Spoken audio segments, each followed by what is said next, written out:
Hello there gorgeous gamers, and welcome back to Pure Play TV for another video review, and this time we're going back to the Dark Ages with Assassin's Creed Valhalla for PS5, PS4, Xbox Series XS, Xbox One, PC and Stadia. This review is based on Xbox One X and PS4 Pro versions of the game, and codes were provided by Ubisoft. Assassin's Creed Valhalla is a return to form for the series, and as a player who was left feeling a little bit alienated by the heavy RPG aspects of Origins and even more so Odyssey, Valhalla feels like a welcoming party, a feast for lapsed players, while still remaining deep enough for RPG fans. It's something of a rebirth for the series as we head into the next generation of consoles. But how does it play on the current machines? We've only been able to test the game running on PS4 Pro, Xbox One X and Xbox One S. And I'm happy to say that if you won't be upgrading to the new machines this year, you're still getting an amazing Assassin's Creed game. It's not perfect though, and the limitations of the current generation are clear to see. And honestly, I would not be surprised if this is the last Assassin's Creed game that's made for both the old and new consoles. Before we carry on with this review, please take a moment to hit the like and subscribe buttons down below, as well as the bell icon so that you're the first to know when we've got new stuff. Cheers my dears! Valhalla sets the tone very early on. We open with a great Viking feast that's interrupted by an invasion from an opposing clan. Dinner is ruined, and Ivor's path changes forever. Bonds are made, bonds are broken, and this is a theme that the game carries through its core as you leave Norway and head to England in search of a new land to call your own. Ivor can be played either as male or female, or, in the first for the series, you can let the game decide the gender for key moments during the game. For the sake of continuity, I played exclusively as male Ivor, but I will definitely be going back through the game again on new consoles as Lady Ivor. It doesn't have any profound effect on how the game plays, but it's nice to have the option. In Odyssey, I played through the game as Cassandra, but after 100 hours in her boots, I never felt the desire to do it all over again as the man, Alexius. I do with Valhalla. From the get-go, it's obvious that Ubisoft has heard the complaints from long-time Assassin's Creed fans, and while it's not a step backwards, the RPG elements have been simplified, as has the game's mission structure and overall progression. You still collect loot and upgrade your character, but levels are gone. You do still level up in a way, but instead of being given a level number, you have a power number. This is dictated by how many skill points you have spent. Every time you level up, you get 2 points to spend on the game's massive skill tree, and those points are your power points. The skill tree is huge and at first a little bit intimidating, but look closely and you'll see that it's quite straightforward. There are multiple branching paths allowing you to upgrade in line with your playstyle. Most of your points are spent on incidental upgrades that increase your stats, before you hit bigger icons that reward you with the new ability, whether that's a passive buff or a fighting move. It's a nice way of giving the appearance of depth, but still keeping it rather straightforward. Abilities, on the other hand, the ones that you map to the face buttons and activate by pulling the corresponding trigger, have been completely revamped. This time around, you'll hunt down books of knowledge, and these are your special moves. It means you won't simply get cool abilities by naturally playing through the game, but instead you'll have to actively hunt down the books to earn your special moves.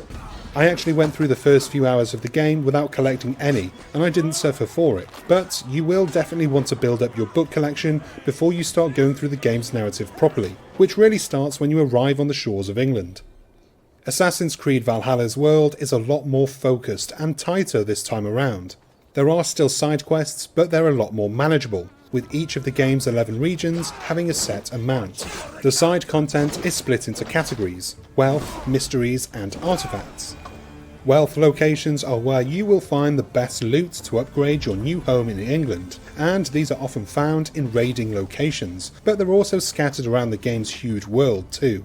You'll need to accrue as much wealth as you can if you want to expand your camp into a colony, then into a hamlet, a town, and eventually a bustling place that you can call your kingdom, your new home, finally realised.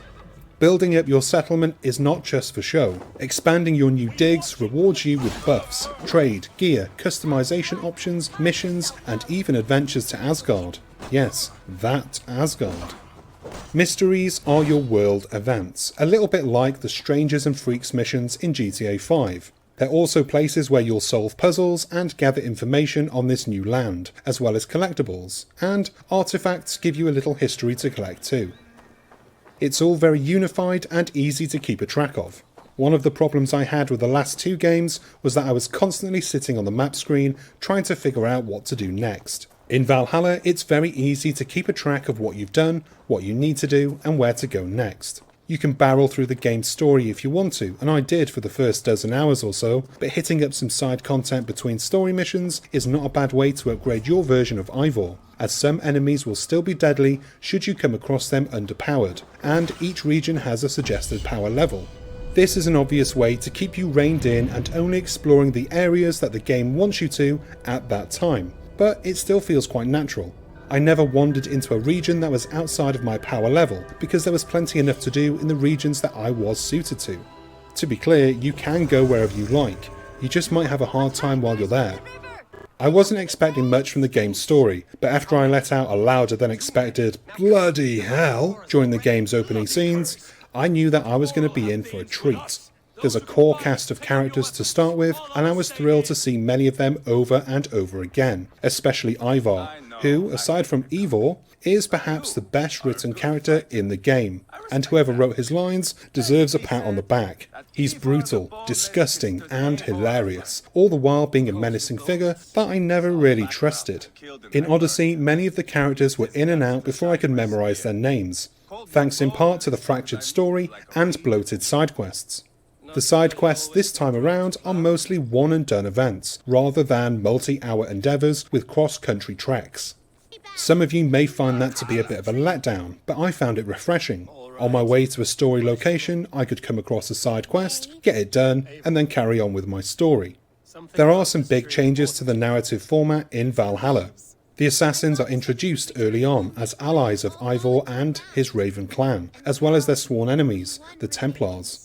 Ivor has no knowledge of the assassins or their brotherhood when the game begins, and it's only after an introduction by his brother-in-arms, Sigurd, that he starts to learn their ways. But Ivor's story isn't about the centuries-old conflict between the assassins and the Templars, it's about finding a place to call home for his people. Yet, the stories do intertwine, and the goals of Ivor and the assassins inevitably meet. I don't want to give anything away because there are some proper holy moly moments during the game, especially towards the end. But as I've already said, if you felt left behind by the previous games ditching the assassin versus Templar conflict to play it being an RPG, you'll enjoy Valhalla a lot more. It's a really well done story, and I have to give Ubisoft credit for finding ways to tell some special tales while keeping the whole experience grounded, because unlike Origins and Odyssey, Valhalla is rooted firmly in reality, with the occasional trip into the fantastical. Yes, there's some light drug usage as well as some drinking challenges, but I won't spoil the fun here. This is true with the game's general gameplay and combat too. Social stealth is back, and you're encouraged to learn the ways of the assassins, so make sure you build an assassin's bureau at your settlement. You can once again walk amongst the population and blend into the background, whether that's performing a menial task, sitting on a bench, or just walking slowly by with your hood up. It's a welcome return, and it opens the door to more playstyles, though you're not forced to play in any particular way. You can go full-on Viking and get stuck in with your axes, or you can play cautiously, edging your way around your target, slowly circling in on the objective. Unless you're doing a raid with your crew, that is, in which case there's no room to be friendly. It's warfare in these moments, and it's brutal, with heads flying off, shrieking soldiers running around on fire, and poor civilians who flee as their homes are burnt and their goods are robbed. At times this did seem a bit at odds with Ivor's softly spoken, well-mannered and generally likeable character, but I suppose that's just how Vikings were. Eagle Vision returns, this time as Odin's Sight, to help highlight enemies, goals and points of interest. The bird flying mechanic from the last couple of games returns too, but with a crow taking the place of Ubisoft's unofficial mascot, the eagle. It's a small change, but I think it signifies that Valhalla is a breakaway, a new start for a new console generation, and that's also evident in the game's graphics. Now, this is where I found the most issues with the game, though they aren't major by any means, and it's still the best looking Assassin's Creed game to date. Graphically, Ubisoft has lifted Valhalla well above Odyssey. You're still given a massive open world to explore, but it's no longer a flat feeling expanse of boring terrain. Grassy fields sway in the wind. Forests are littered with sunlight beaming through the leaves onto the ground, the characters, and even the wildlife, which can be hunted for loot, by the way. Characters look better than ever before, but there's certainly a sense that something has been held back for a full showing on PS5 and Xbox Series XS. This is obvious in the game's performance. It runs well on Xbox One X and PS4 Pro, though there are frame drops during larger battles. On the Xbox One S, I was surprised to see it running as well as it did, but the resolution had taken an obvious tumble to get it there. What's apparent is the screen tearing. During the normal run of play, it's there, but it's not very harsh. During the cutscenes, however, it can be a big distraction. It's right in the middle of the screen, and that's a shame to the narrative, especially as you hit key plot points within the story.